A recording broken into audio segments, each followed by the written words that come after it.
It rained quite heavily all morning in Glasgow, and we found just half a dozen bedraggled protesters here in George Square round the time the funeral was starting in London. Do you think she did any good? Not a bit of good. Not a bit.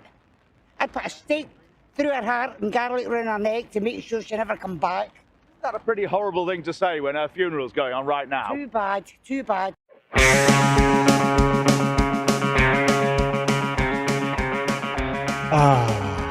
Such a breath of fresh air, that Glaswegian woman. Welcome, everybody. Left Reckoning 148. That was just, apropos of nothing other than I saw that clip cross my feed this week. A woman from Glasgow reacting to the death of Margaret Thatcher, saying, I'd love to drive a stake through her heart and put garlic around her neck so she never comes back. Just to clear the air a little bit. David, welcome to this episode 148. Yes, sir. No, good energy to start out on today, and very happy to be here with you, friend, as always. Oh man, we got some returning guests today.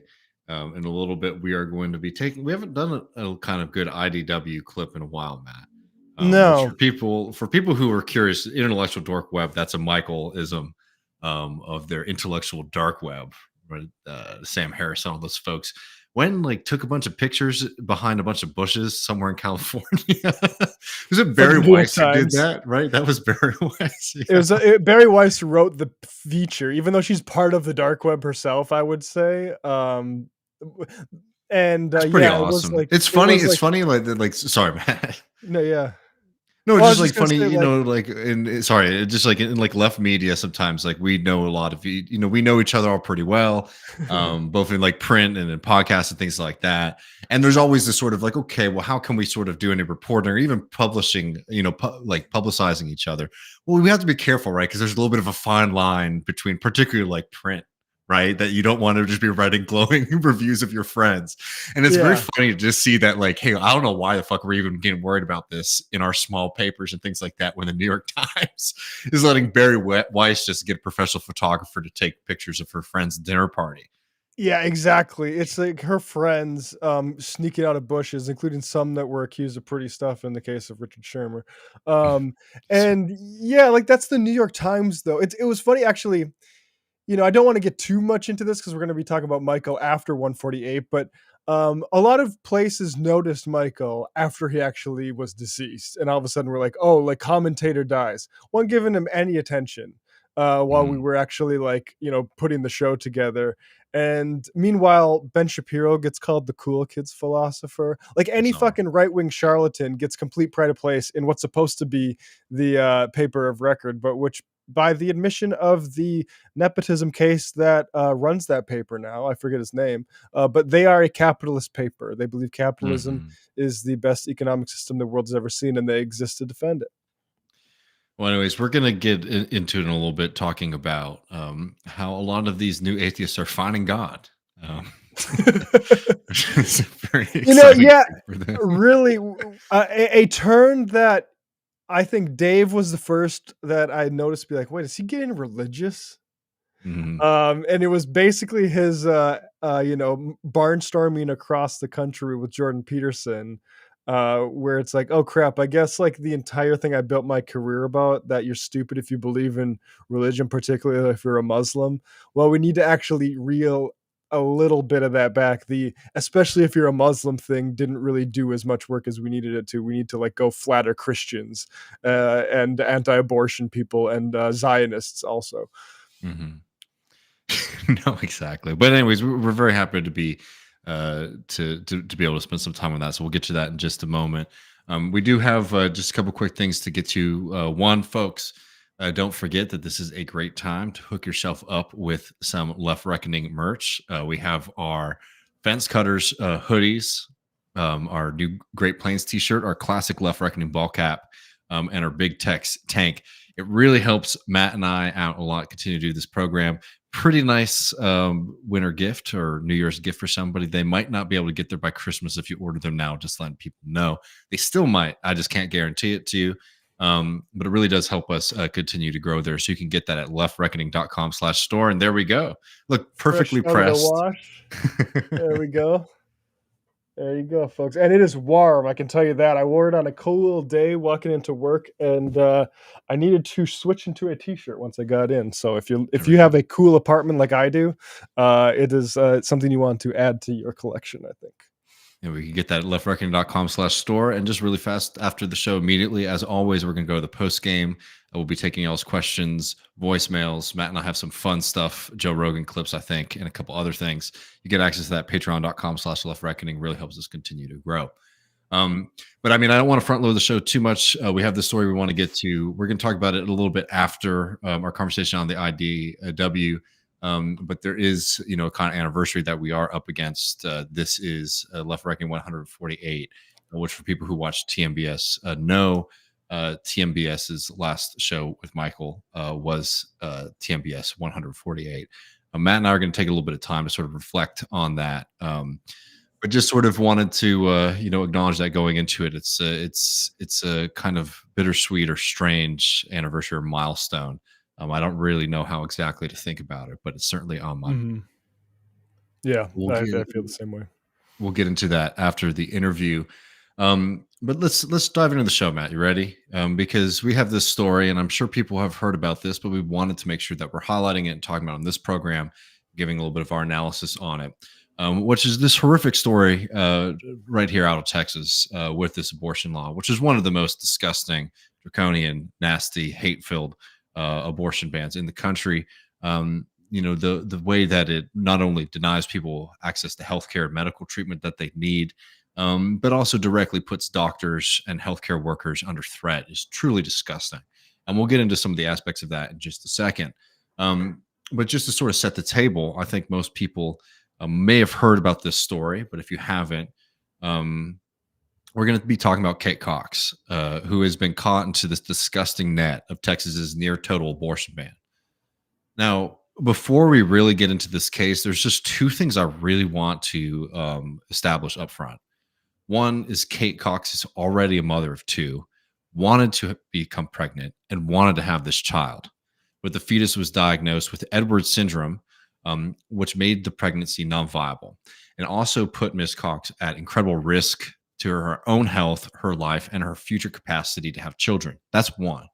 Two, the second thing is that you should not know who Kate Cox is.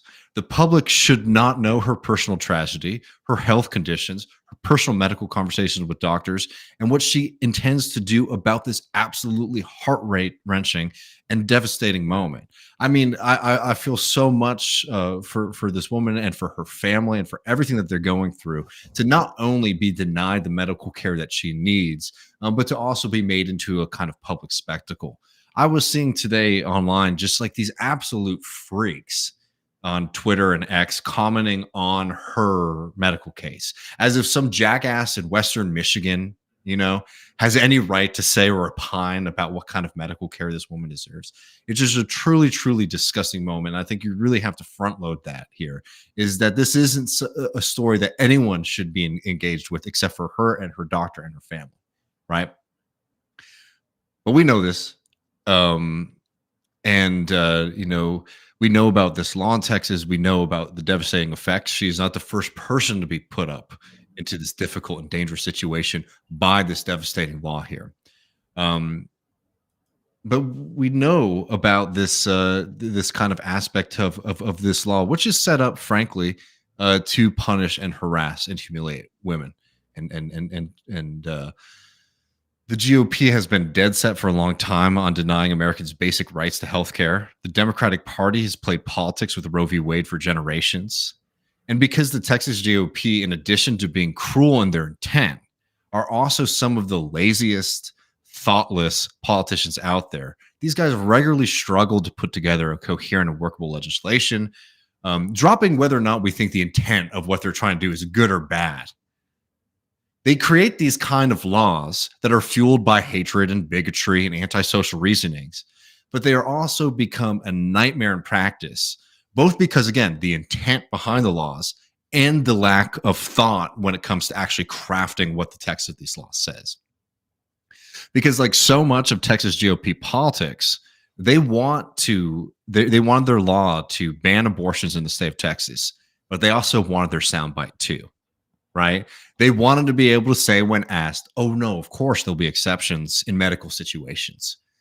Well, the whole country is watching right now how that is not the fucking case. Just a quick breakdown of the timeline for folks who haven't been following this. Kate Cox finds out the devastating news that her pregnancy is not viable.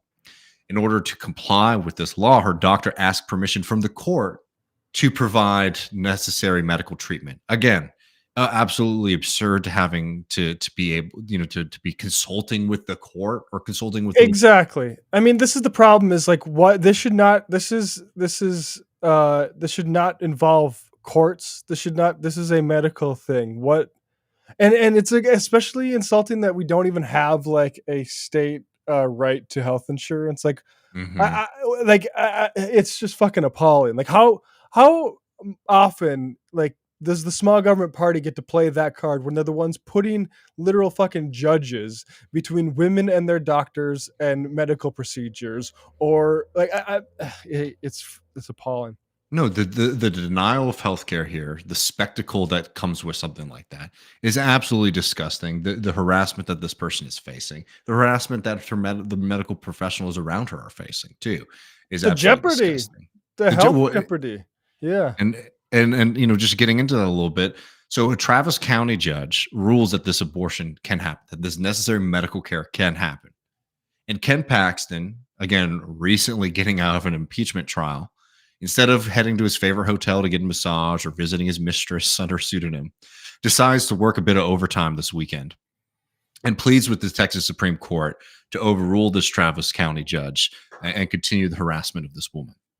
The Texas Supreme Court rules unanimously that this abortion will be blocked. And now Kate Cox's lawyer has announced that Ms. Cox will leave the state to get the medical attention that she needs. Shame on all of these elected officials, from the legislature to the Attorney General Ken Paxton and to the elected members of the Texas Supreme Court, for taking the time out of their day with all the things that are happening in this state right now to harass and harm this woman going through one of the most difficult things imaginable. Now, I have a little bit of text here from the ruling from the Supreme Court, Matt, that I was going to read out to folks because I think it really highlights, again, the cruelty of the decision from the Supreme Court. But also just like the irrationality baked into this law to ban abortion in the state of Texas in the first place. Quote, this is from the Supreme Court's ruling saying that this woman cannot get an abortion.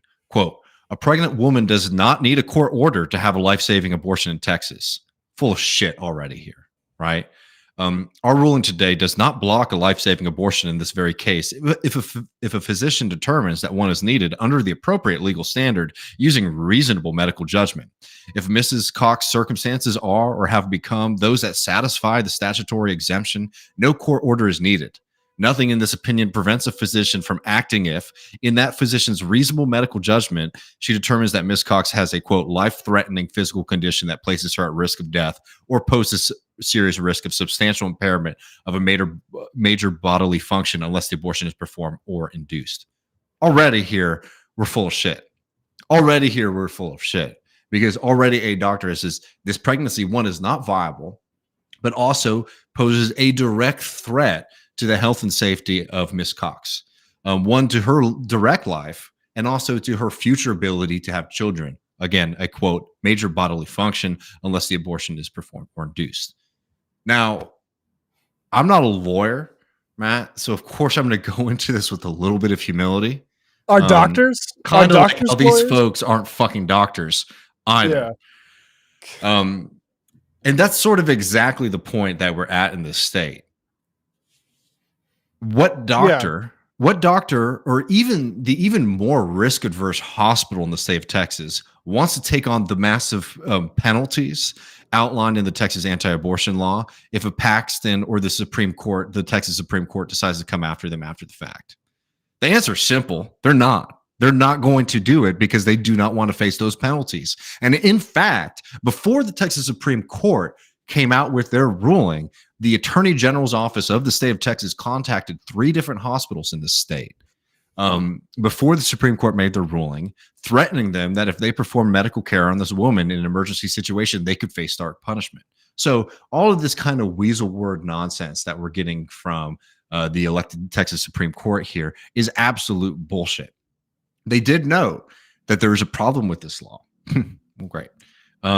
Saying, quote, in the ruling, the courts cannot go further by entering into the medical judgment arena. Again, full of shit here. We're sitting. It's already too late. You're already in the arena. You shouldn't be there at all. You should be out fucking side, like looking at the score, like the fucking display board showing the score. But the whole point of this legislation was to put them in the arena. 100%. The ability to ruin the careers. It's not even like they're just in the stands. They're like ready to maim the players.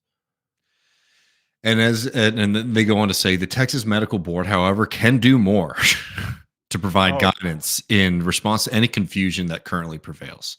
Again, what fucking world are we in where we're going to sit here and say, actually, the Texas Medical Board basically isn't doing enough. Look, whatever, put out some guidelines and things like that to help people feel a little bit more confident in providing healthcare to folks. The fucking problem right now is the courts and the politicians. Yeah, but like the existence of like guidelines on this are not necessary in this world. This is not an actual issue where doctors are willy-nilly doing abortions, right? Like this sort of thing shouldn't even. There should not be any. There's no extra care needed here. This shouldn't even be a consideration politically. This is something doctors already got fucking covered. And yet, okay, yeah, so we'll come together with some more guidelines. I'm sure those are going to be frictionless. I'm sure those are not going to trip up anywhere and ruin somebody else's fucking life.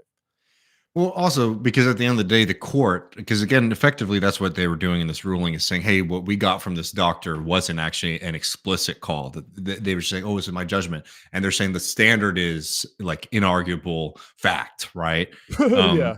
And let's also look at who these folks are who are making this kind of judgment. This is Texas Supreme Court Justice Devine, who is one of these people ruling on this. What kind of medical judgment do you think that he would find acceptable for there to be healthcare in the state of Texas? This is him talking during his election campaign. And ladies and gentlemen, I want to submit to you that before I ever got in politics, my convictions were forged in the crucibles of the pro-life movement. I ran into a bunch of crazy Catholics, and they talked me into rescuing at abortion clinics. And I rescued in Austin and Corpus Christi and was arrested 37 times.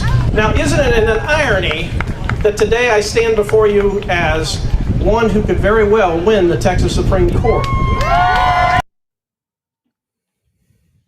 So, yeah, what kind of medical argument do you think you need to put up in front of somebody like that?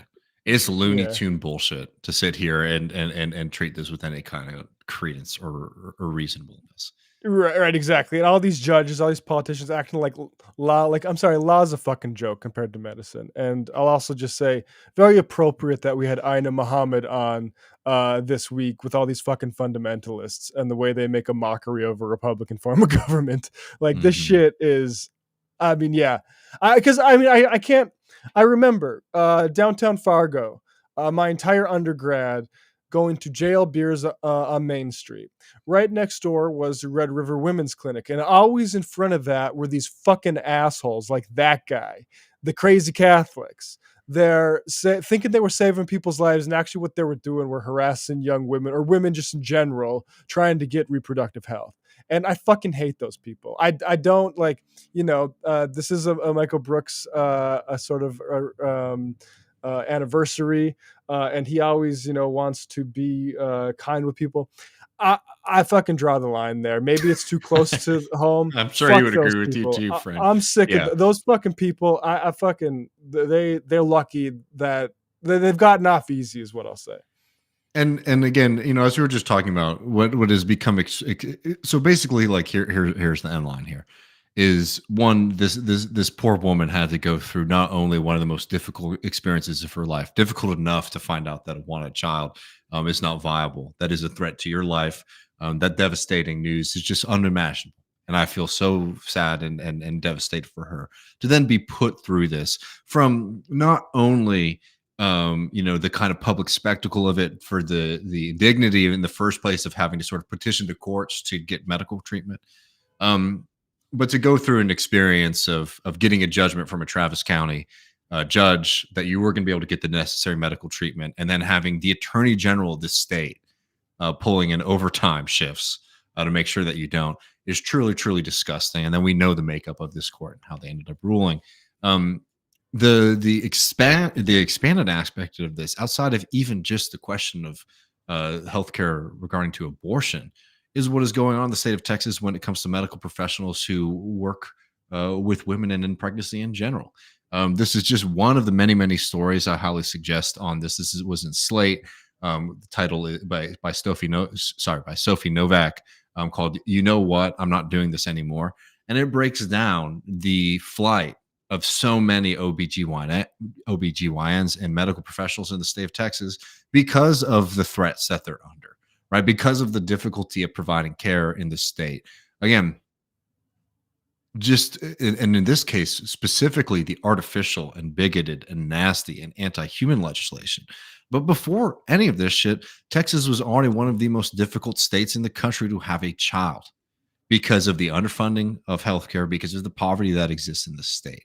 So all of these people in the state who already needed to be served better by the medical system than they were, we're now seeing outflux of people from the state of Texas, qualified people from the state of Texas, because they say that they can't put their lives, their family lives, and their future at risk to perform medicine in this state, all because a bunch of Republican politicians want to, again, have their anti-abortion law and have their soundbite too, because it's extremely clear that there's no real thought into it. And I'd be disappointed with, obviously, an abortion ban that had a very well crafted, exemption and exception aspect to it.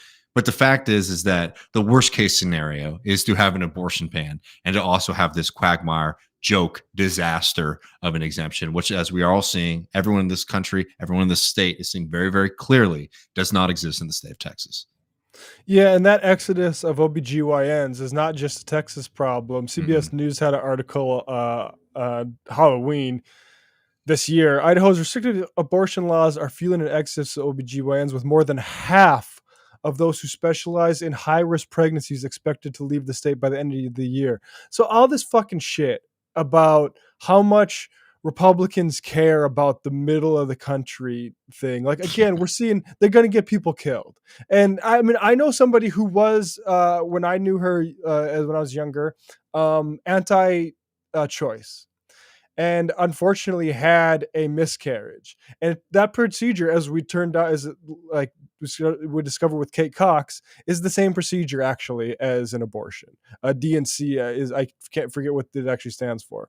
And you know what? That changed her perspective, because going through that shit did not want to all of a sudden get on the fucking phone with Earl Pomeroy's office or Byron Dorgan or John Hoven or whoever the fuck to say, hey, can you let this podunk doctor who's feeling a little bit skittish because he's like a 60-year-old that's like, yeah, you don't like, that's friction. You don't want that. That serves no purpose. The only purpose that this has been inserted into anyone's lives is hysterical campaign mongering by a Republican Party that needs it to win elections. This is not a real problem. Late-term abortions, all that shit is just hysterical anti-women bullshit to try to whip people up into a frenzy. And yeah, I mean, it'd be nice to have it'd be nice to have a more forceful response to it than this occasional good politician. You take the fight here, but in large part, a Democratic Party that is actually just looking at it as money in the bank next election, so you can fundraise on it. Yeah, a lot of unfortunate weak language around this, I will say. Yeah.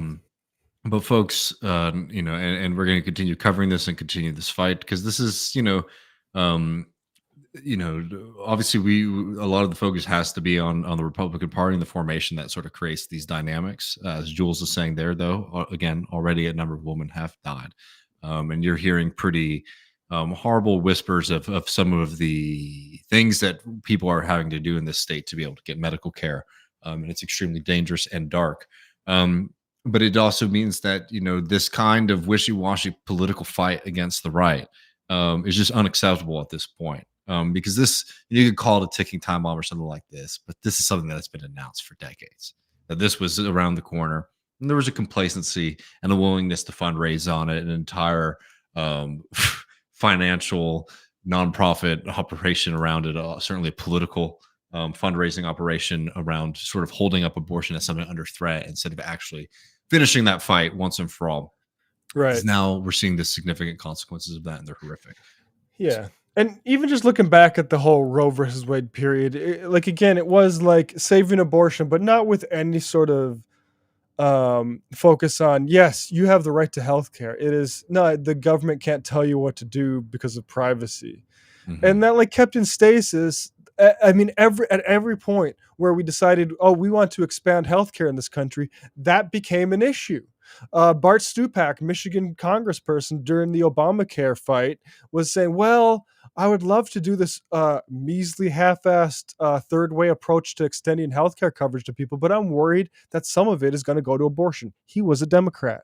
And like, we have to deal with this stuff, not in this legalistic way of, oh, it's the right to privacy. Like, we need, our generation and the generations after us need to say, you have a right to these procedures. You have a right to all of them. By the way, that includes gender affirming care, and all these things, because and you can't legal maneuver around it. And I guess that's the last thing I have to say. It's such a frustrating to see this. And like the other woman who's being charged with desecration of a corpse because she had a miscarriage in a public bathroom and decided not to call a cop about it. Like, we've gone fucking insane.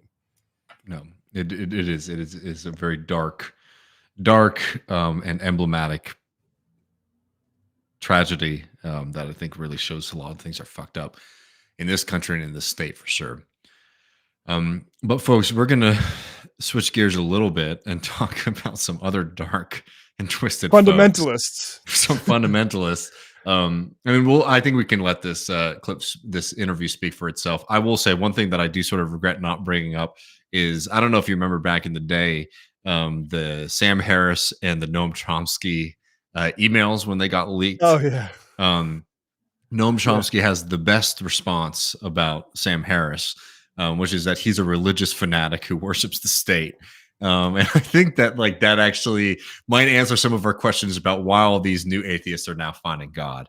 But we'll let that clip speak for itself, and then Matt and I are going to talk a little bit about the anniversary that this show sort of symbolizes, and we'll see you on the other side. Here we go.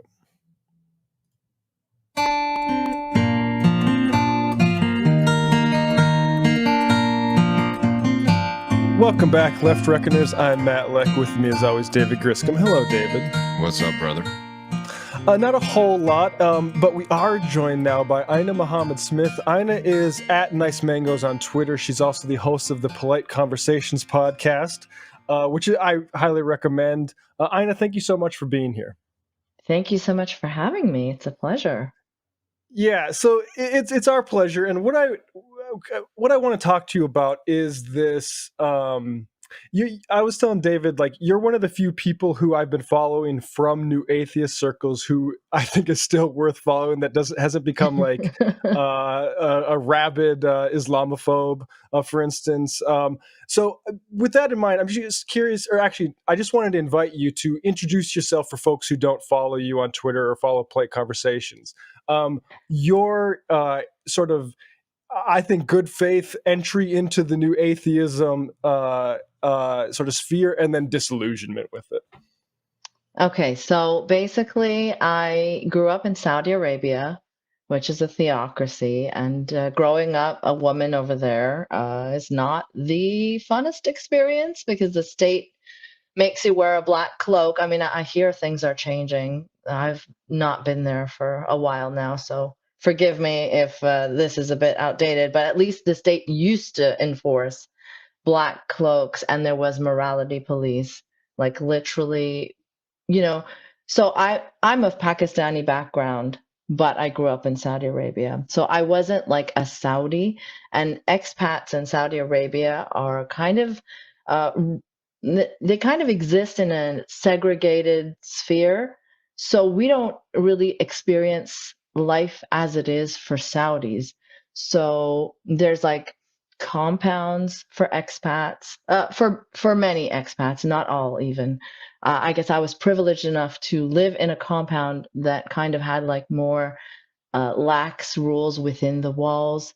So, like, you would see that, people are socializing and there were drinks, and then occasionally women would drive. People would go to the pool and wear regular swimsuits and things like that. But once you set foot outside of the compound walls, it's like you have to worry about morality police and wearing the black cloak. And so life would change on a daily basis, like, because we would have to leave to go to school, to get groceries, everything. So even though I was kind of inside this bubble, I still face that harsher life every single day. And because I've been honest about this duality of my upbringing, that's been used against me in the new atheist sphere a lot, because they talk about how I'm not like a real ex-Muslim because I did not suffer harshly enough. So, like, if my parents were beating me on a daily basis and forcing me to wear the veil, then I would be considered an authentic ex-Muslim. But Right. because I had like an upbringing with a loving family who understood like the phases I went through and questioning religion and things like that, I'm not viewed by the mostly right-wing scene as authentic enough. However, the very same me was viewed as extremely authentic like a few years before that, because I used to focus a lot on, sharing my experiences living in Saudi Arabia and critiquing Islam and, mostly conservative Islam through that lens. But when I turned that lens onto criticizing conservatives in the West as well, I live in Canada now. So, my life is over here in North America. And what happens here matters to me as well. So I can't always talk about like, life in Saudi Arabia, but that's what they want me to talk about only. Yeah. And I mean, that, first of all, it seems like I think the new atheist exiles will appreciate me referencing a fallacy, a no true Scotsman fallacy. Like that you can't accidentally represent that. And I remember when I first heard about you, you were writing an illustrating, I believe, two children's or young adults book, basically pro LGBT. Is that correct? Yeah. It was like the first and only, as far as I know, children's picture book countering homophobia in Pakistan. So it was set in Pakistan. It was about a little boy and his uncle, who he loves very much, but his uncle doesn't get treated fairly. And that, we discover is because he's different, he's gay, and then people don't treat him nicely. And so it's just through this little boy's eyes and how he doesn't understand that prejudice that his uncle faces. And there's no mention of religion, nothing. But that book kind of escalated because it got read out in school assemblies in Ontario and Canada. And then conservative parents got really pissed off and threatened to sue the school boards. And then they pulled up like some of my Twitter posts and called me an Islamophobe. And so a bunch of stuff like that. But so I am sympathetic to the fact that, sometimes Islamophobia, the term, does get weaponized, as we're seeing anti-Semitism be weaponized currently in the current climate, right? So even if you're saying something legitimately worth criticizing of Islamic conservatives, someone will turn that around and be like, no, you're Islamophobic. So I share that frustration and I understand it. But then I've seen it go like the other way as well, where they deny that it's even a thing, that Islamophobia doesn't exist. Yeah, I mean, that's kind of like the whole premise of your podcast, like to have actual good faith conversations to work through like these sorts of issues. And I thought that was what always it was a good example of why it's like Sam Harris, because you basically like had some engagement with Sam Harris, right? And Yeah. ultimately, he ended up being really nasty to you and not able to act. I think just to skip a little bit ahead in our conversation, it's not a shock to me that Ayaan Hirsi Ali became the sort of favorite ex-Muslim of these guys and not somebody like yourself. Yeah. The more reactionary, the more rewarded in that landscape, really. So I was going to go nowhere, unfortunately. What But was your Sam yeah was on my show. So like I had a 3-hour conversation with him when I still was hopeful that he wasn't like the horrible bigot that people said he was, because leaving religion was something that felt very freeing to me after growing up in a theocracy. And then when I found an atheist community online, I thought, hey, what could be better than this, right? These people, I don't have to hide my views on religion. But then it became problematic very, very quickly, where it turned into like, these hordes of immigrants are coming to rape our white women. So I was like, this isn't really the kind of criticism of religion that I'm interested in or want to be a part of, because this is like some racist shit. But yeah, so if anyone were to go find that conversation from 2016, I believe it was, I had Sam on my show. I was trying so hard to give him every chance to like counter these points where I'm like, Sam, but what about this instance where you promoted Douglas Murray? Or what about this like Anne Marie Waters, who's like an Irish borderline like white nationalist? And every time he failed so hard to just dismiss my concerns. And I even brought up Dave Rubin to him. This was before Dave Rubin was like on the main radar where as problematic. And so a lot of people I find go back to that conversation and they're like, wow, I can't believe this person is bringing this stuff up to Sam Harris, like before all this came out, and he had a falling out with Dave Rubin. I like there's a lot that's very interesting about that, because it's like the anti like for me, I relate to you because I not I wasn't born in Saudi, but I was in a very religious upbringing. My family's identity was more religious than it was political, Roman Catholic, and nonetheless, I haven't fully been able to account for it. I think the media is a big thing for it, but I just became an atheist when I was like 13, 14. And so I really relate to people who go through that, because I don't like religion generally. Like it isn't the thing I want to attack as like a primary obstacle, but me myself, not for me. And then you see all these folks now in the context, anti-Zionist Jews particularly. And none of these new atheist types have any respect for that sort of figure right now. Yeah. And I think that says an awful lot. And that's why, let me just put this into, just to get this Ayaan Hirsi Ali thing out of the way. There's two headlines that I think kind of really sum it up. And one was from our boy Christopher Hitchens in 2007, headline in Slate, "She's no fundamentalist." And then a more recent headline here from Unheard, "Why I Am Now a Christian" by Unheard. It's so good. Not the you best. couldn't write this to be better. Exactly. And it's like, even at that time, because I was, that was about the time I was actually getting into Hitchens. It's like, I'm not sure if I can really go along with you on this. And just for anybody who hasn't read the Ayaan Hirsi Ali thing, it's because, as her subhead says, atheism can't equip us for civilizational war. And we basically need Christianity because we need to fight fire with fire. And I really, I wonder what Chris would say. And I would like if he was still alive, so people could say, "We told you, dumbass. What were you doing with that right. stuff?" But yeah. Do you have any more response about Ayaan Hirsi Ali? Like, I just can't believe how much she's proven the point.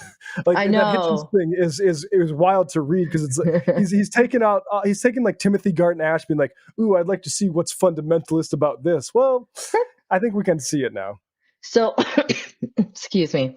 So Ayaan has been on this Jesus thing for a while, and it's a bit of a theme in New Atheists if you're really looking carefully. So to me, it seems like the natural conclusion of this stupid right-wing movement that really isn't about atheism at all.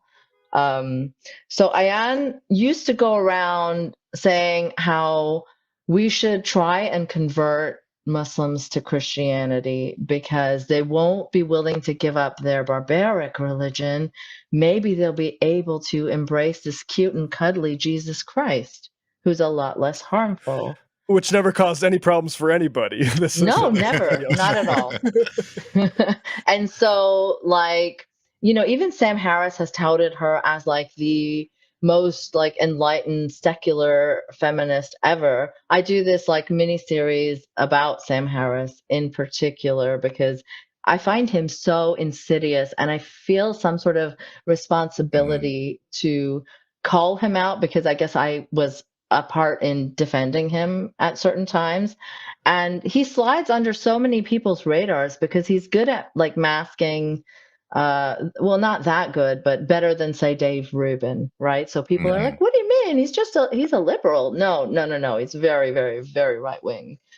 And so in one of my episodes titled on that miniseries, it's called Woking Up, which is after his waking up.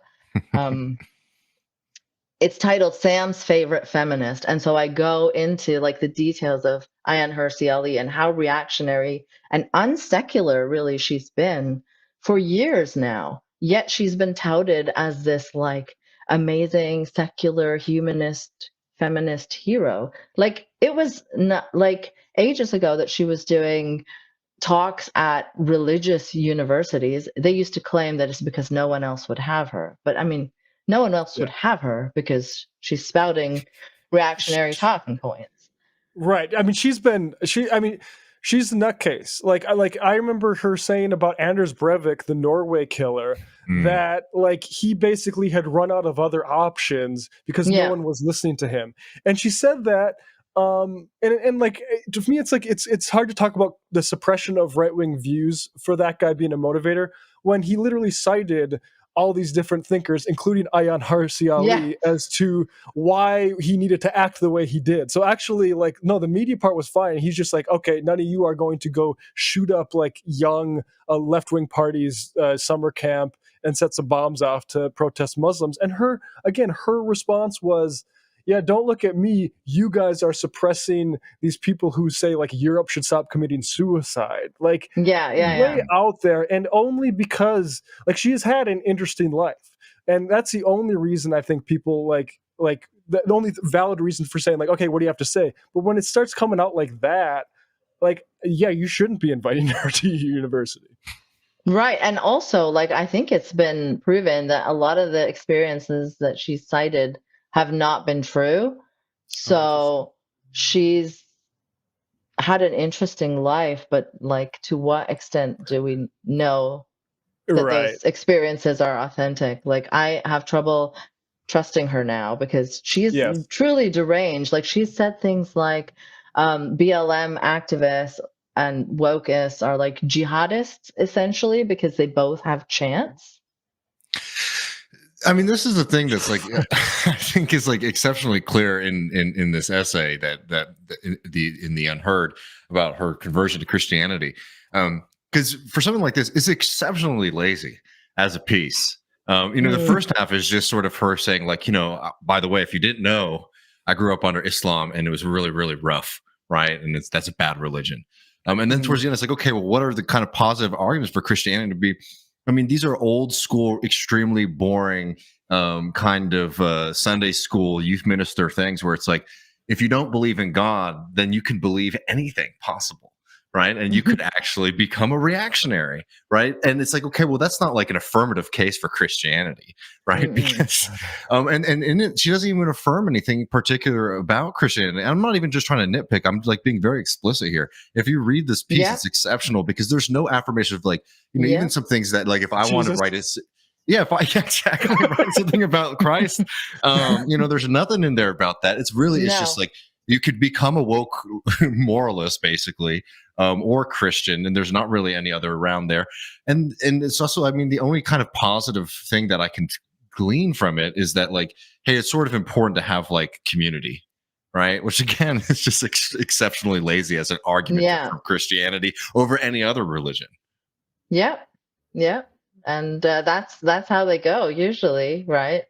Nobody, and do they ever come back and address these? Like, do you think Sam Harris is going to address this? He's going to take forever, just like he took forever addressing that his best friend Majid had become an anti-vaxxer, or that, you know, his friend Dave Rubin, whose show, like, he literally started the show off with, like, I think he was like the first episode that Dave Rubin launched with. And people were like cornering and questioning Sam for like years before he said anything on the topic. Like, they're so always talking about how they're the only intellectually honest people in the room. And yet they're the biggest intellectual and moral cowards that I've ever come across. Yeah. You know, I want to sidebar a little bit on Unheard, this outfit that Ali published this Why I'm a Christian thing up from their mission statement. As you may have guessed from our strange spelling, Unheard aims to do two things: to push back against the herd mentality with new and bold thinking, and to provide a platform for otherwise unheard ideas, people, and places. I guess now it's like we need to reherd. We need to herd up because the other herd is too much of a herd. And I noticed this too because Yanis Varoufakis talked to an unheard guy, and he made it. And the unheard guy's like, "Yeah, but we got to do something about immigration." And just because, it's like, how about stop hiding behind what like you want? Like, that's actually the sort of thing you should be challenging. That's one of the herd mentality things. If I was being brave, I would say, hey, maybe instead of like hiding behind, maybe we should, like Yanis Varoufakis did, say, hey, actually, hard borders represent a failure of societies to get along with each other. But that's my unheard bit for a bit. I think it's completely bullshit, and but that's just my anti-libertarian bias. It's just like parroting the status quo stuff that's masquerading as like transgressive or, you know, exciting or new or different in some way. Well, I mean, I think that this sort of gets to something sort of deep in like the kind of new atheist movement in general. And I will just say on Unheard, Ralph Leonard does write for them, and he writes some very good columns on Unheard. Oh, no. I like Ralph, yep. Oh, no. Okay. Gonna keep my mouth shut there, but well, you can say whatever you want. But I will say, like, the thing about the new atheist that's extremely frustrating is that they've never really held up or owned the positions that they want to take. And I think it's something that is exceptionally clear right now. And like, you see this with a lot of these characters because they've sort of, most of them have moved on from religion into like woke, right? And woke is like the new kind of religion that needs to be broken down. And it's just been amazing to see how quickly they sort of drop the robes of their atheism and their rationalism and their scientism or anything like that. And it becomes very clear who like the target, at least for a lot of these folks, is. I mean, a great character example of this is, I don't know if you've come across, you know, James Lindsay, the self-described expert on Marxism. You know, also, he wanted to be leading light of the new atheist scene back in the day. Well, that's what I was going to say. Is like he tried to put out a few books and didn't really catch fire because it was a little, it was a little full at that time when he was writing. And then it sort of pivots over to the woke thing, and I think that he sort of represents, that kind of forward trend that we were going to see within the new atheist movement. Yeah, exactly. It's that morphing from like new atheism merging into IDW-ness, into heterodox, into just plain old anti-woke, which, new atheism always embodied anyways, right? It was even the criticism of Islam and the criticism of religion was really just like an excuse to bash the left. And it was like, well, they don't hate Islam hard enough, and they don't care about, women that are suffering under Islam. And that kind of really got me at some points. And then I was very quick to like, well, not very quick, but maybe a year or two into it, I was like, no, this is not right. Eiynah, do you remember the Atheism Plus sort of attempt in like 2012, which was like supposed to counter that? Like, it was okay, people like I think P.Z. Myers and other sort of like liberal atheists were like, okay, there is a sort of rancid, maybe racist or imperial element to this. Let's do an atheism that has like feminism and is pro LGBT, and the reaction was very negative. Yeah, I seem to recall about there's that. still so much anger about it. If you ever bring it up, they'll be like, atheism, that's what.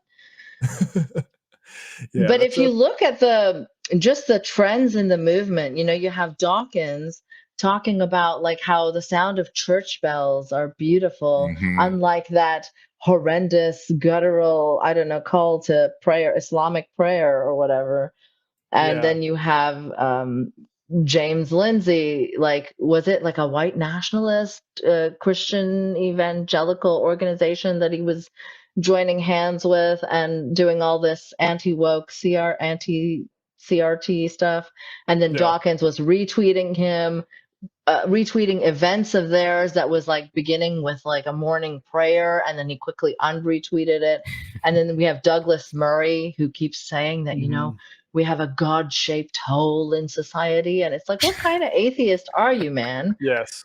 And Yeah. No. like Go ahead. it's just heading there towards Christianity. Like, even I think it was Dawkins too who said that Christianity might be a bulwark against something much, much worse, i.e. Islam, Yes. Mhm. Well, that brings us to our clip of the day of two intellectual titans here, Dave Rubin and Brett Weinstein, and we're going to skip the part where they lament, but this is the context. They lament that the world isn't 1995 anymore, and I don't know why. Like I'm not a gay man, but I don't think like the tail end of the AIDS panic, and also gay marriage being legal would be where I would say like the height of the Enlightenment is, just from a self-interest standpoint. But anyway, here's him and Brett talking about what the problem with new atheism. Somewhere better. And the two that come to mind most directly, I think there was a terrible misstep with atheism. And what it did was it unhooked a set of protections, some of which really weren't no longer necessary, many of which were still essential, but for reasons that were not literally explained in the documents in question. And I know because for a while, I was pretty close to the only evolutionary biologist trying to bridge this gap and speaking to religious people and saying, look, my colleagues are telling you you're... Now, I'll just say, Brett was an adjunct professor for a couple of years. Like, he doesn't have he's published like under 5 things. Maybe it's more than that. I don't think maybe he's on more. But like he's not a leading evolutionary biologist, which is a field to like put an asterisk next to anyway, because there's a lot of bullshit in there. But yeah, I just think not that impressive, Brett, that you're... Well, actually, let me just finish this and we can react to it, because he says something about a mind virus here that is entirely projection. I know that's not right. Doesn't mean that what you think took place literally happened, and we have to have that conversation. What if what you believe is important but not literal, right? Getting there from an evolutionary perspective, if we could have done that earlier and not temporarily. Yeah. So, I mean, that whole thing, it drives me crazy. Like, we went through the Scopes monkey trial in this country, which is basically like lawsuits against schools teaching evolution. I don't think it was a scientist's fault, I'll be honest. I think it's probably because these sorts of beliefs are deeply, deeply felt and hard to actually like challenge. But I'm curious what you think of that. Yeah, I think a lot of it is about them both being angry at Sam Harris, to be honest. Yeah. And I mean, let's not forget, Dave Rubin used to identify as an atheist till a few years ago, when he said like he got pressured into identifying as an atheist by Peter Boghossian or some stupid shit like that. And then I don't think that Brett was the only evolutionary biologist that was willing to talk to religious people and not treat them like they're fools infected by some mind virus. Like the delusions of grandeur, like these both brothers have, is Yes. truly incredible. Yeah, I think what is it? Eric Weinstein believes that he has solved a problem in physics that has been stumping people basically since Einstein. But A has new he model of released physics. it all yet, or is it still on his No. Patreon? It's still, I think, only been released in part. He's not ready to. He's not. Look, this guy solved physics. He's scattered it all across the globe, and he's like, yeah, there's like a vault somewhere with the map. Yeah. You have to be a Patreon for 36 months at least before you get access to the vault. Oh, yeah. God. It's gonna change everything, but he doesn't want to put it in front of anybody who could like peer review it or nothing, because you gotta Of course. talk shit. Yeah, and yeah, like I mean, just a little bit more of this, just because I can't help it. He flirted with the idea that simple atheism was somehow a sophisticated way of navigating through life. Actually, this is what's interesting, because I think I agree with him here, and that's why I became a Marxist and a socialist. Is that actually just being an atheist doesn't explain to you a whole lot of what's going on in Iraq, for instance, or what's going on in Israel, Palestine.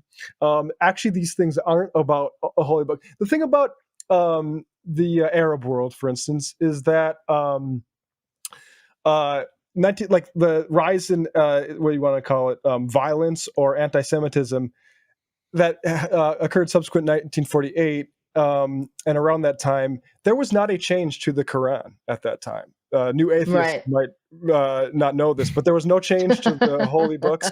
What happened was nationalism, a bunch of nationalisms. So like that's why, like, yeah, I realized that I can't just read Sam Harris' Letter to a Christian Nation and think I'm going to be able to understand the world, because that's like we all agree that like secularism is preferable and probably conducive to better lives. How you get to that point is, I think, different than just attacking people's religion. So yeah, that's why you're right, Brett. But the solution isn't to go into like anti-vax lunacy or anti-wokeism. Anti-wokeism really replaced, that is their grand, that's their new schematic for understanding the world.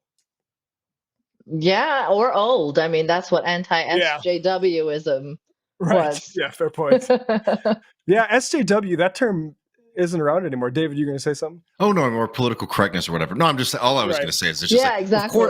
Of course they think that like the wokeism is what, because they're all idealists, right? Because again, it's the same thing as like if you think, oh well, this book is going to create this kind of societal result, which again is like just not factual. You're going to think the same thing as like, oh, all these people believe like this and they're getting cultural instruction to do a certain kind of thing, and that's going to lead society in a certain direction. It's all idealism all the way down. And whether or not it's an idealist critique of religion or an idealist critique of like social and cultural values, it's the same kind of thing. It's just funny to see them have to basically retool it as the social forces start to sort of change in American and Western society, I guess. Into whatever this new form is, which honestly I sort of preferred a little bit more this one, because at least it's a little bit more naked. Versus the other one, which is sort of trying to hold on to like rationalism and and they don't have any pretensions to the free speech thing anymore with all the post October 7th. Like these people are openly calling for genocide, quote unquote. They say like all of them have jettisoned it. That has been amusing, and to watch them lament like Tucker Carlson not play their game, which I mean I think is probably for Tucker Carlson's reasons, not mine.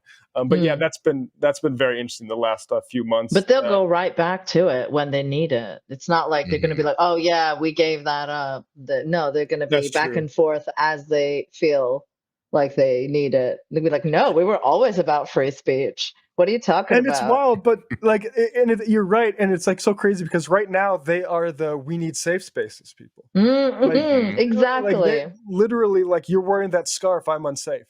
And that's I just saw that. Ridiculous. Yeah, and that's the exact sort of thing that they would point and taunt and say, "You are a SJW snowflake. Get out of here!" And they are riding both bikes at the same time. It's been fascinating. So, Eiynah, what are you going to be following in the new year, in the IDW sphere, and as we look forward? Well, unfortunately, I'm committed to this Harris miniseries as much as it makes my ears bleed every time.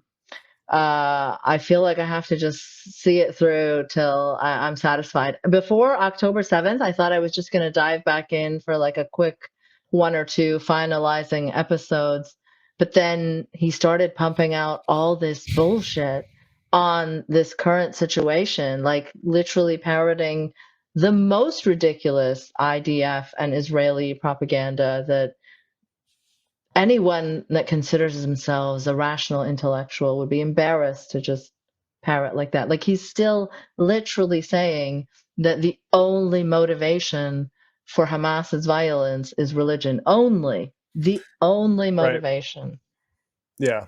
And I mean, that's just propaganda, right? Like, I have a clip here from Avi Shlaim, who's a Baghdad-born, moved to Israel as a kid, and then moved to the UK and became I don't know if he'd call himself an anti-Zionist now, but certainly a post-Zionist. And he writes, I took issue with 2 narratives when he was going to college. Samuel Huntington's Clash of Civilizations thesis. And the former implicitly rules out the possibility of Jewish Arab identity, which is what Avi Shlaim was. The Zionist narrative maintains that anti-Semitism is inherent to Islamic religion, that Islam has been relentlessly persecuted. Anyway, this is the thing we're just talking about, is that these things happen, but as Avi Shlaim can inconveniently attest to from an Israeli perspective, is that actually Jews were living in Baghdad with some degree of coexistence with Muslims. And then, as we know, these nationalisms have stoked all sorts of hatreds and violence in it.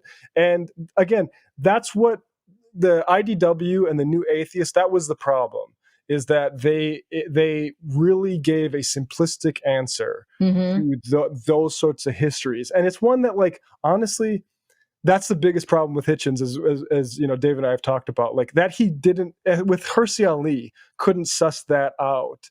That's and he's the one who should have been equipped to. So Richard Dawkins doesn't know shit. He's like watching monkeys all day or something like that, right? Like, and like I appreciate like Daniel Dennett, but he was old as hell at that point. Like, I don't know, like. Hitchens should have known better, and he didn't. He completely whiffed on that. And I think like the no Clash of Civilizations, we historicize here and we talk about politics. Right. But Eiynah, I can't tell you how much I appreciate your work, and thank you so much for joining us on Left Reckoning today. Yeah, thank you so much for having me. And one more thing. What's your Patreon? Patreon.com/nice mangoes, no E in mangoes. Thank you. Oh, one more thing. I just wanted to say before I leave is that clip that you showed about Dave and Brett. It also struck me as one of those reactionary, like return with a V kind of takes. Like we must, abandon this atheism and return to like tradition and embrace like conservative, like cultural practices again. And actually, you reminded me of something I wanted to say, is that Brett, somehow he's still trying to portray himself as the progressive.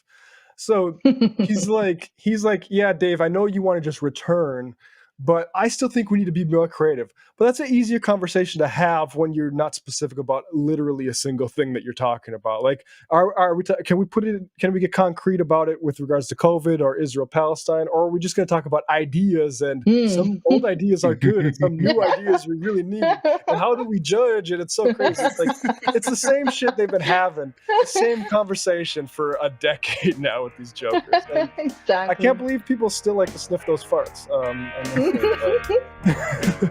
Eiynah, at Nice Mangoes, thanks again, Eiynah. Thank you.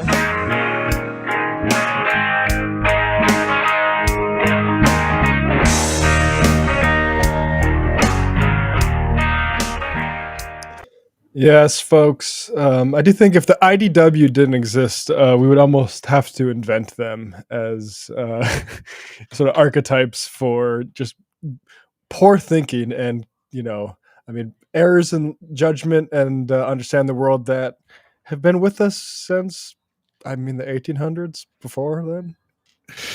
Yeah, but they'll at least like build a couple of structures and monuments to themselves, and it's gonna be funny to see, the University of Austin is set to start trying to provide some degrees to folks, Oh, yeah. um, which is a pretty dark, I think, indictment of the entire review system for higher education. But like the post life for these folks is what is going to be interesting, because you always, anybody who's like in new media or even just like who sort of is caught lightning, in the sense of like how all these folks caught the cultural discourse, in a stupid way, but yeah, totally. They had big platforms, things like that. It's always interesting to say, okay, well, what is that person going to look like in 2030, right? What will they be up to? And right now we're seeing is like, oh, they're just going to be completely plastic. Yeah. If Christian social conservatism seems like that's what's going to be ascendant, hell yeah, man, it's time to bust out the Bible. But Yeah, absolutely. well, I mean, how to introduce it. We want to take a couple of minutes at the end to sort of talk about something. I mean, I don't know how it's always been something that's been on my mind, Matt. I'd sort of avoided sort of searing into my head what number it would be. Mhm. But once I sort of, looked again and realized it was coming up, it has been something that's been sort of sitting with me for this past month. And that is that Left Reckoning is at episode 148, which is also the last TMBS. Michael's final episode on the Michael Brooks Show was 148. And I don't know. I mean, we had sort of talked about it a little bit about how we wanted to handle it. And, if we didn't want to say anything, if we just want to have it private, I figured it was nice to just take a couple minutes at least to acknowledge it here. With the audience, because it signifies like a couple of different things to me, at least, and then I'd like to talk about Michael a little bit more specifically. But it signifies how much we did with TMBS in 148 episodes. I mean, not to downplay Left Reckon or anything like that, but TMBS felt like that was like a decade of work, and it's almost Mhm. kind of bizarre to sort of think of that as, oh no, that was actually, it was only about 3 years in total, and Yeah. more so for you than me, because I came in a couple episodes after you, and so there's like that kind of aspect of sort of dealing with the time that's like, oh man, it's been a TMBS length of time since Michael's passing. It also has given me like a lot of pride and happiness in seeing like the community that we've been able to maintain and also build and expand. I mean, the all the listeners of this program have meant tremendous amounts to me from the very get-go, and still today. Sort of dealing with one of the things that I think gave me a lot of anxiety when we first launched Left Reckoning was like the idea is like, there's going to be people who sort of come to us and like this is their starting point, you know what I mean, versus people who are sort of coming over with us from the TBS and our work with Michael. It's wild Um, how yeah, many of those people there are. and I'm thrilled and happy for them and to be Mhm. able to share that work and this new work. It was something that when we first launched this. I mean, when you and I were first really seriously talking about, okay, so we need to launch our own thing and do something in that same vein, but also something that was very much ourselves, our analysis, our history, our culture, all that kind of stuff. Um, really had no idea what that was going to end up looking like. And I have to say, I'm pretty proud of what we've been able to accomplish over these 3 years, and I'm immensely proud of what we were able to accomplish over those 3 years, working with Michael. But just it's a time right now, and I want to throw to you, Matt. It's a time right now that like I'm sort of having that reflection of what this has all meant, and I'm very happy to have been doing this with you, friend, and all of the listeners out there all this time, from Left Reckoning and TMBS. Yeah, likewise. And I mean, honestly, frankly, like it makes me feel old. Um, At 35, I just turned 35. That was about a little bit older. The last year, like Michael was 34 when he started TMBS, and 37 when he passed, if not 37. Um, and I feel, it's interesting because like I saw him mature a lot over the course of TMBS. Like I knew Michael before and he was very good, and there are very strong moments of him hosting the Majority Report, for instance. And that's actually his presence was what made that show my favorite, is that he had like was able to offer like the foreign policy stuff and like the deep sort of anti-libertarian history stuff. Uh but I definitely when he sort of got the reps both on TMBS and also when he started doing a lot of news hits, he evolved basically into something that I don't think a lot of people could touch, Mm. really. And that's something that like I sort of feel an obligation to like attempt. Like when like I'm still reading things and books that like Michael and I discussed and that I should get to at some point, because he took it seriously. Like he had he enjoyed himself, but he did like put in the work when it Mhm. came to like, and you don't see that in this business. A lot of people just get on. The incentives for this business are to find some clips and get on and just do an instant reaction to them. It's not to Mhm. like go into Tabo and Becky's memoirs, Yeah. right? Like, but we're all poor for that. And there, and I'm not saying that like there are like YouTube essayists, particularly, I think that are a little bit better at bringing out sources and having like a little bit more rigor to their analysis. But he, yeah, like I think to be able to have seen him in the final year reach a point of where others like Vijay Prasad or Slavoj Mhm. Žižek viewed him as a counterpart. When I remember meeting him in like 2015, and we would talk about like Noam Chomsky and stuff as like fans, right? Mhm. And it was something that he never felt like he was excited to meet like Cornel West and Noam Chomsky and stuff, but he also like knew he did the work to belong there Mhm. and be able to offer something to the conversation. I mean, that's why like when him and Cornell are at that talk, and Cornell's digging what he's saying. I mean, Cornell can, I guess, performatively dig what people are saying, but really like actually having a deeper conversation. Like I think that's what when I look back at like the final episodes and stuff like that. I always think of like, yeah, how Michael had basically, reached cruising altitude where it comes to himself as an intellectual. I mean, he was exceptionally disarming. Where with people was like, I think one thing that, like him as an interviewer, was something to sort of behold because he was really great. Obviously, well, not very knowledgeable. Went into those things with the plan, certain things that he wanted to discuss. What was really great about Michael, when I've come to like appreciate more and more, like sort of sitting on this side of things too, like interviewing people, talking to people like we have to now versus us sort of being on the side. Um, is that he was so good at just sort of getting somebody and sort of throwing them like a curveball or a joke or something like that that would sort of disarm them a little bit. That would oftentimes lead to very interesting areas in the conversation versus like, if because on the other side, right, if you're somebody who's like promoting a book or an essay or something like that, like you do so many interviews and you sort of like, here are my 5 points I'm going to hit. That was never the interview that you got on TMBS with Michael because Michael was going to be one, do something unique in interviewing, which is actually read people's book, which doesn't happen very often. And two was also going to sort of interact with you in a way that like, no, you're not going to be able to do a kind of canned, here's like 1, 2, 3, and 5, responses to these questions.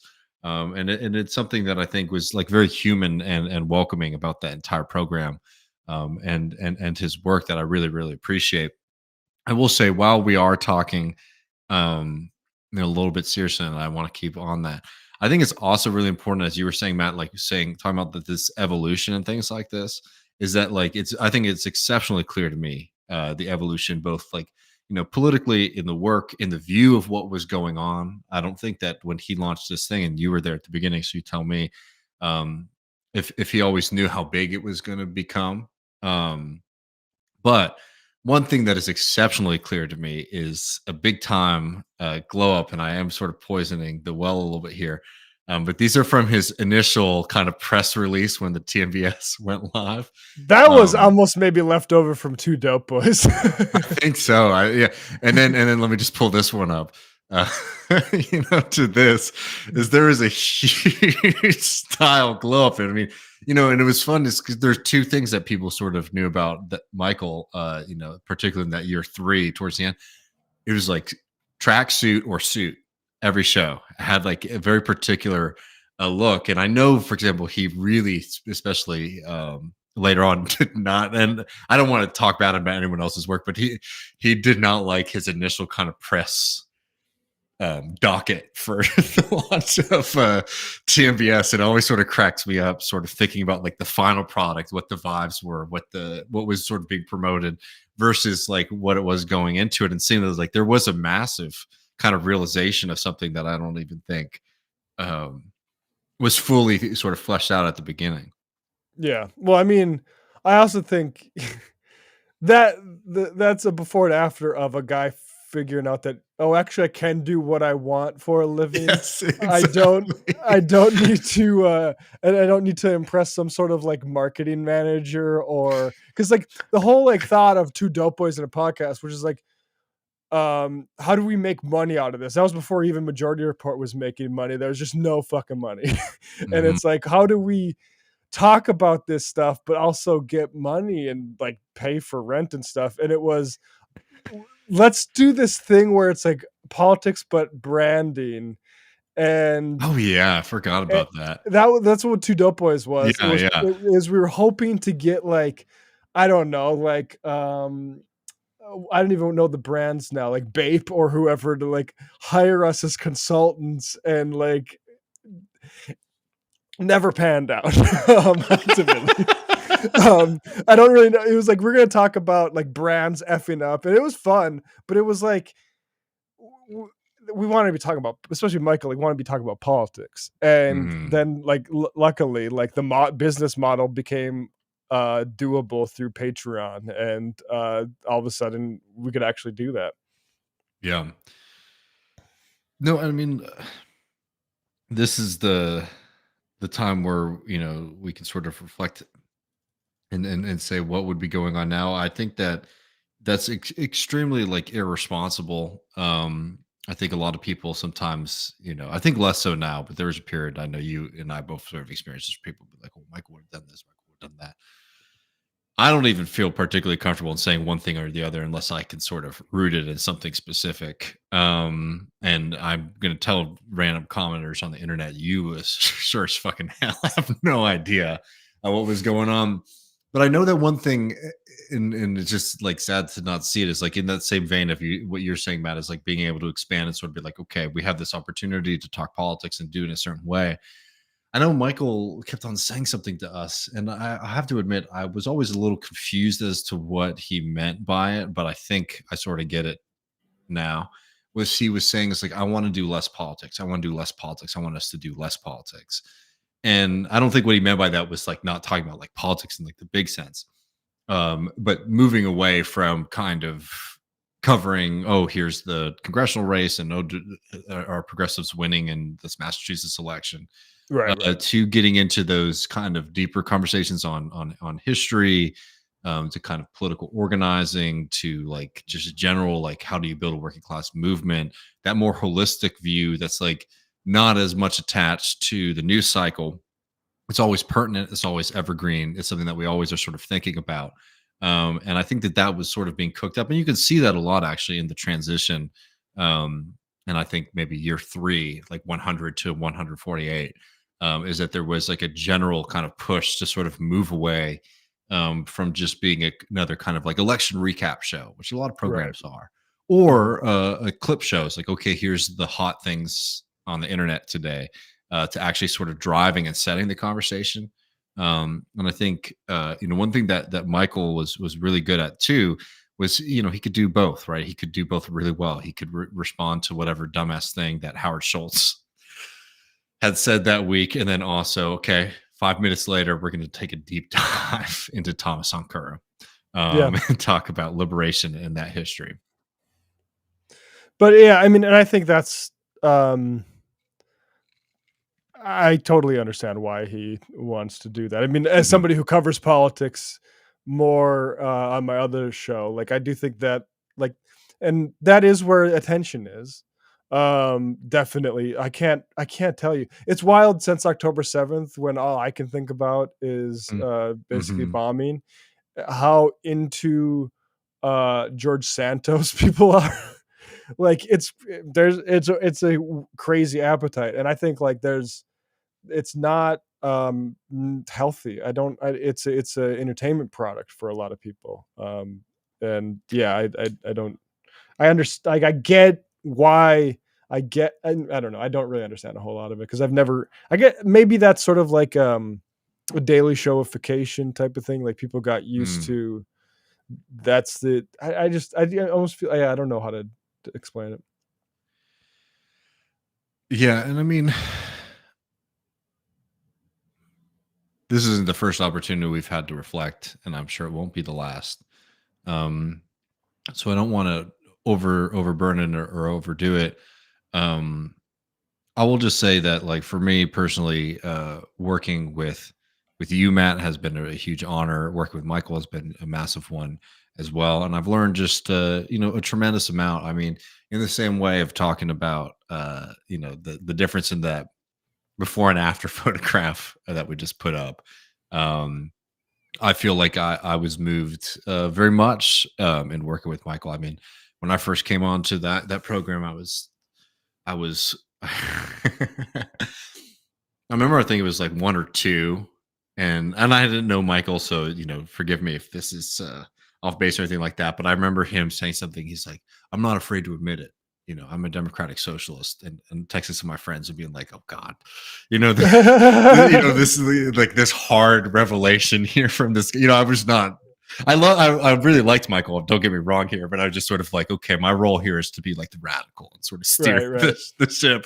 And then over the years, realized it's like, oh man, I have a lot to learn from this guy, and I'm really honored to have that opportunity to discourse and argue and debate. And I don't think that I became like a carbon copy, right? Nor would he want me to be, nor would I want to be. But it was like that kind of ever ongoing process of just like growing, maturing as a thinker, having a good time as a person, and sort of building up connections with him and all of our friends and all this community. I mean, it was something that I had no idea what I was walking into when I first called Michael for the first time on my old teacher Luke Mayville's suggestion. I had no idea that this was going to be something that was really going to fundamentally alter and shape my life. And just immensely grateful for the work that we all three of us have done with TMBS, the work that I've done with you. And I'll tell you, it's sometimes tough because Left Reckoning as a project, at least the idea of it, I had sort of cooked up about 1.5 years into TMBS, working with Michael. I was like, oh, maybe I'll launch my own thing. And I went online and I signed up for a Patreon and I think a Twitter account. And it just sort of sat there, forever. And then coming back into it later during that difficult period and sort of thinking about what it should be and what it could be and how to do it. It's sort of been interesting from like that moment, years ago when Michael was still around, when we're still doing things, thinking about doing something, and then what it ended up becoming out of these kind of circumstances of none of our choosing. And I'll tell you, I do still have this kind of, not to get too personal or anything like that, but I still do have this kind of, mental block where I have picked up the phone before and started almost texting Michael for advice or a question or things like that. And, it's obviously heartbreaking for many reasons. He's not with us. I wish there was somebody else on the other end of the line, but working with you has meant a lot for me during that process, Matt, and this community, and knowing that, like, I think at the end of the day, he would be really stoked to see that we're still doing this and keeping this whole thing going in our own way and not as a kind of carbon copy. And feel very honored for the opportunity to do this with him and this program, and just very thankful and grateful, and just sort of trying to take a moment to express how grateful and humbled I am by all of that. Yeah, I think likewise. I think a lot of things have degenerated, obviously, in that time. But I also think, you know, probably have like Waz on in the new year. Like the crew is still here, and I think that almost makes his absence feel even more acute, is the degree to which, like, especially like when those where I'm in proximity with other people, that it's like I wouldn't have been in that proximity if not for Michael. Like it's like it's like his absence is, it's almost like that thing where they talk about Everest climbers get, where there's like a third person behind their back or whatever that they just feel there. That's really what it feels like. But I think he would be proud of a lot of things that have been happening with this show, I think. Yeah, and I miss the guy. I miss him too. And not to overload it, I will just say one last thing on a more fun note. Also, just fucking stands the test of time, by the way, TMBS. The thing about like doing internet programs or anything that's like online in this medium is that, like, you see so many commentators and they are just like, what way is the wind blowing today? That is like my perspective on the world. I mean, we talked about that with the IDW people, right? Atheism is, rationalism is what is, well, actually now we need to fill the God hole, right? And you see that, and I'll, be explicit, like, you see that all the time in progressive media. Progressive media is filled with people who say one thing when it's convenient, another thing when it's not. And, TMBS across the board was always very strong on, being anti-imperialist, for not playing kind of games with centrism, and also for not buying into essentialism, which is like the cultural moment that we all sort of went through, was like this height of, what we would call essentialism. If you're being sloppy, we would call like hyper wokeism or something like that, right? And what Michael and what TMBS I think was able to do so well during that period of time was to be able to say, like, hey, some of the kind of political, social aspects of what this is trying to create in terms of like, how are we interacting with one another on a daily basis? Is this helpful? Is this a good way to orient ourselves?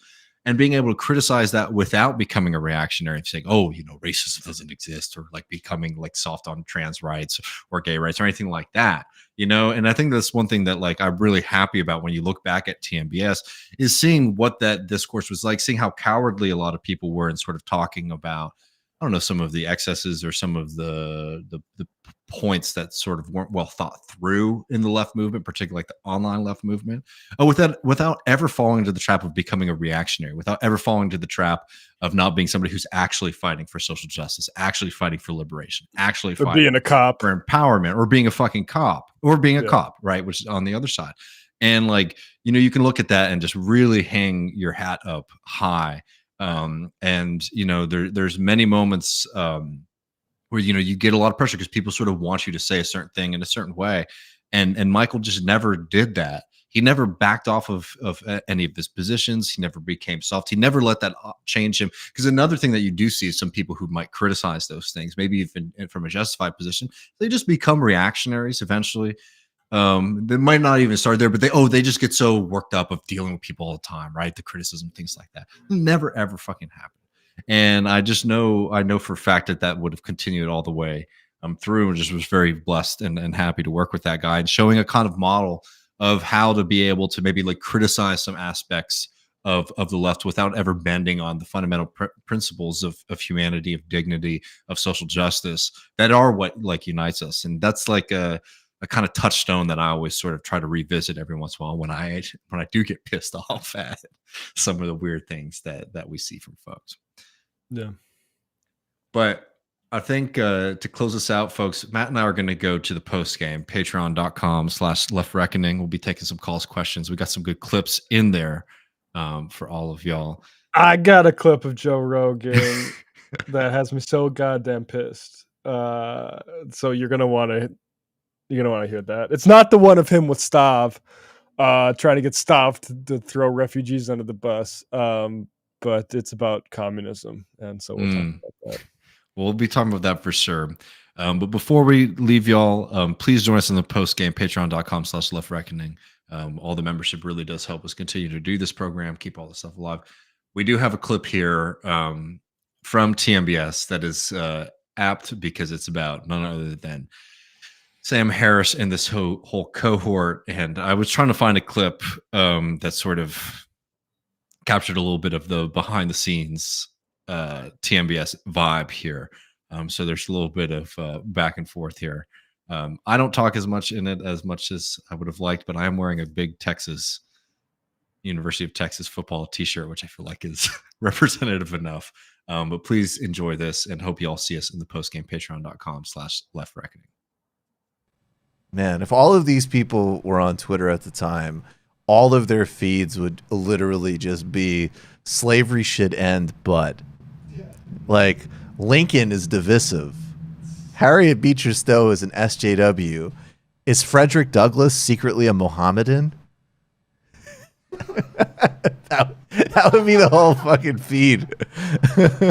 I mean, there's a lot of, I understand that Frederick Douglass making a lot of the right noises, but I have a lot of concern about what it actually means when the Negro actually is in the main house. And I shouldn't be condemned for saying that. Civil War era Sam Harris. Oh, man. Right. There's definitely a guy that is just that literally existed back then that was doing just that. Totally. And that's what they're doing. My racial paranoia is perfectly justifiable along rational lines. No. You're not understanding. They put the brain. They had people from Africa that they put in a zoo and they observed them for science. You can't argue with facts. I get that slavery is bad, but on one hand, we have an escaped slave that cut the throat of a young farmer girl. And what do you have to say about that? Yeah, so in other words, we need to take this seriously, okay? Nat Turner hurt a lot of people that were offering to give him water. Okay, so in other words, I agree with you. Slavery is wrong. But if we don't deal with the fact that Nat Turner led an uprising, then we're not being morally serious. Do you want another Haiti here? That is amazing, though. It's like, so it's like, yeah, because the suffragettes, they all went down the street and they were smoking cigarettes. And that was kind of cool, right? So what you're saying saw that picture is the suffragettes prove that everyone's just too consumed in politics these days. Yeah, good takeaway. It's like, no, so Marianne Williamson, so her whole point about the abolitionist movement was that people are too wrapped up in identity politics.